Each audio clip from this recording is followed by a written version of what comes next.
दोस्तों नमस्कार, मैं अनुराग त्रिपाठी आपके बीच में आज एक ऐसी बात लेकर के आया हूं कि चाहूंगा कि ज्यादा से ज्यादा लोग इसे समझिए, सुनिए और ज्यादा से ज्यादा लोगों तक भेजिए भी। क्योंकि क्या हो रहा है, आज का जो समय है वो हमने देखा है कि मैं बात किसकी करने वाला हूं, ये पहले आपको बता देता हूं। मैं आज किस के साथ गुरु की बात करने वाला हूं, बट ये गुरुजन लोगों के लिए नहीं है, ये पेरेंट्स के लिए है, ये समाज के उस व्यक्ति के लिए है जिनके खुद के बच्चे हैं, जो आज की जनरेशन को लेकर के चल रहे हैं, जो आज के जनरेशन के लोग हैं। तो दोस्तों, अगर मैं बात करूं तो बात सिर्फ इतनी करूंगा कि सिर्फ एक टीचर ही दोषी क्यों।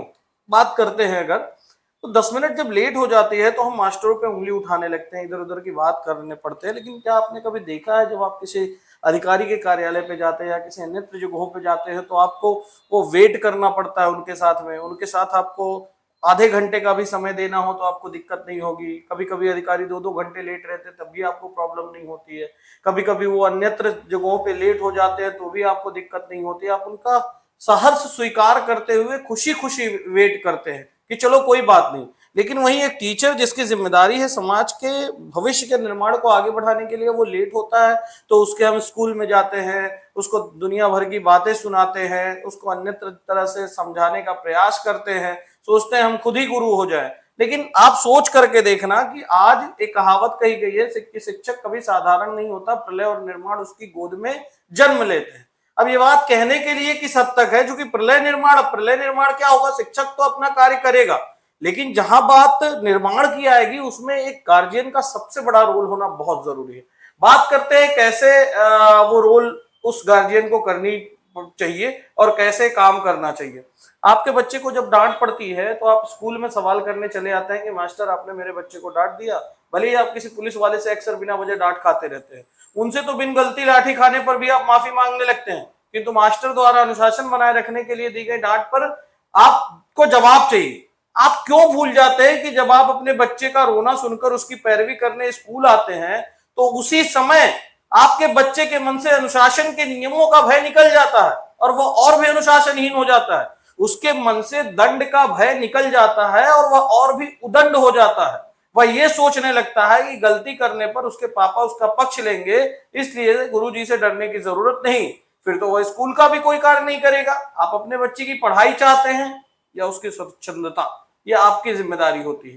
कानून का भय यदि समाप्त हो जाए तो हर कोई कानून का उल्लंघन करने लगेगा। ठीक उसी प्रकार यदि अनुशासन का भय खत्म हो जाए तो बच्चा स्वच्छंद हो जाएगा और विद्यालय की शैक्षिक व्यवस्था खतरे में पड़ जाएगी। ये हमारा दुर्भाग्य है कि बेसिक में पढ़ने वाले कई बच्चों के माता पिता अनुशासन के महत्व से बिल्कुल अनजान हैं और हर दंड को नकारात्मक ही लेते हैं। जबकि गोस्वामी तुलसीदास ने ठीक ही लिखा है, भय बिन हो या न प्रीति, यानी भय बिना अनुशासन भी संभव नहीं है और बिन अनुशासन शिक्षक छात्र संबंधों की कल्पना बेमानी सी होगी। आप अपने परिवार को ही ले लीजिए, क्या आप बच्चे की गलती पर उसे दंड नहीं देते? समझने का असर एक सीमा तक ही होता है, या समझाने का भी असर एक सीमा तक ही होता है, वो भी हर एक पर असर भी नहीं करता।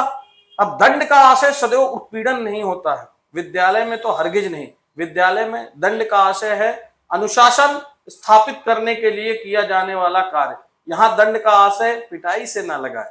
शिक्षक को सदैव खुशी होती है जब उसका कोई शिष्य उससे भी आगे निकलता है और उसी उद्देश्य से वह शिक्षा भी देता है कि उसका प्रत्येक शिष्य सफल हो। इसलिए शिक्षक के कार्यों को छिद्रान्वेषण न करे, ना ही उस पर शंका करे। आप सिर्फ सोच करके देखिए, पहले के जमाने की अगर मैं बात करूं तो पहले के जमाने के जब बच्चे रहा करते थे तो मुझे याद है कि जब हम लोग कभी गलती से कुछ गलती करते थे और कोई बगल के चाचा लोग भी देख लेते थे, चाचा लोग बोलते हैं मीन्स अंकल लोग जो गांव के होते थे, तो भी हम डर के भाग जाते थे। आज की डेट में तो हम सीना तान के खड़े होके चलते हैं। पहले के जमाने में जब हमारे टीचर्स हुआ करते थे तो बिना पूछे वो डंडे से हमको मार पीट करके कभी भी वो सही कर देते थे। गार्जियन कभी हम कंप्लेन करने नहीं जाते थे, उल्टा बोलते थे तुमने ही कोई गलती की होगी। वो समय था तो ही शायद आज के जो उस जनरेशन के लोग कुछ और कर पा रहे हैं। आज की जनरेशन की बात करें तो पहले से ही मन का अगर भय निकाल देंगे तो जनरेशन बहुत अच्छा जा रही है।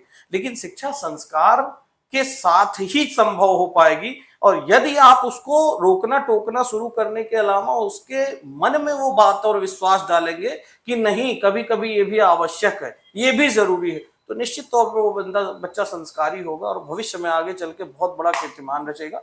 तो मेरा सभी पेरेंट्स से, सभी लोगों से, जो लोग भी वीडियो सुनते समझते देखते हैं, उनसे एक ही निवेदन है कि इस वीडियो को ज्यादा से ज्यादा लोगों तक पहुंचाइए और बताइए कि यार आप एटलीस्ट अपने लड़कों पे इस तरह की बात और इस तरह की धारणा ना लगाए। निश्चित तौर पे आपका बच्चा भविष्य में कुछ आगे करेगा, बहुत सारी ऊंचाइयां छुएगा।